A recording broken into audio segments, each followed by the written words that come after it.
मेरे भाई मैं थोड़ा सा मजबूर हूँ क्योंकि मेरी वीडियोस मेरी फैमिली भी देखती है, वरना मैं ऐसी जनजी को ऐसी ऐसी गालियाँ देता, ऐसी ऐसी गालियाँ देता कि इनके कानों से खून तक आ जाता।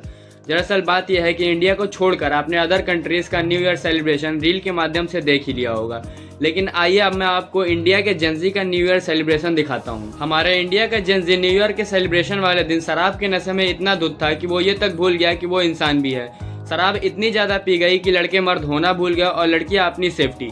मेरे भाई इसे सेलिब्रेशन तो नहीं कह सकते, लेकिन हाँ ये जरूर कह सकते हैं कि पब्लिक में अपनी इज्जत उतरवाने का और अपनी रियलिटी को बेचने का शो जरूर था।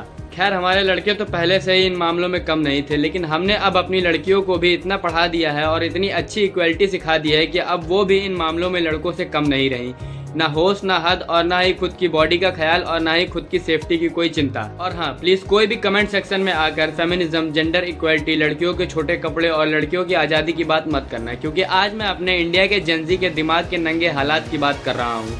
मेरे भाई जब शराब इतनी ज़्यादा हो जाए कि तुम्हें ये तक ना पता हो कि कौन तुम्हें टच कर रहा है, तुम कहाँ हो, कौन तुम्हारा गलत फ़ायदा उठाना चाहता है, तो ये फ्रीडम नहीं, ये एक बेवकूफ़ी है।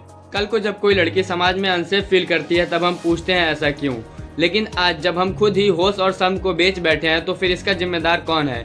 मेरे भाई फ्रीडम का मतलब ये नहीं होता कि आप खुद की वैल्यूज़ को बेच दो, और इक्वलिटी का मतलब ये नहीं होता कि लड़कियां भी लड़कों जैसी गलतियां करें। मेरे भाई न्यू ईयर का मतलब खुद को बदलना और खुद को रिफॉर्म करना होता है, ना कि ऐसे सेलिब्रेशन में नई नई स्टूपिडिटी को जन्म देना और नई नई बेवकूफ़ियाँ करना। और हाँ, अगर ये जेंजी हमारे इंडिया का फ्यूचर है तो हमारे देश को सोचने की ज़रूरत है और गहरे विचार और विमर्श की आवश्यकता है। धन्यवाद। जय हिंद, जय भारत।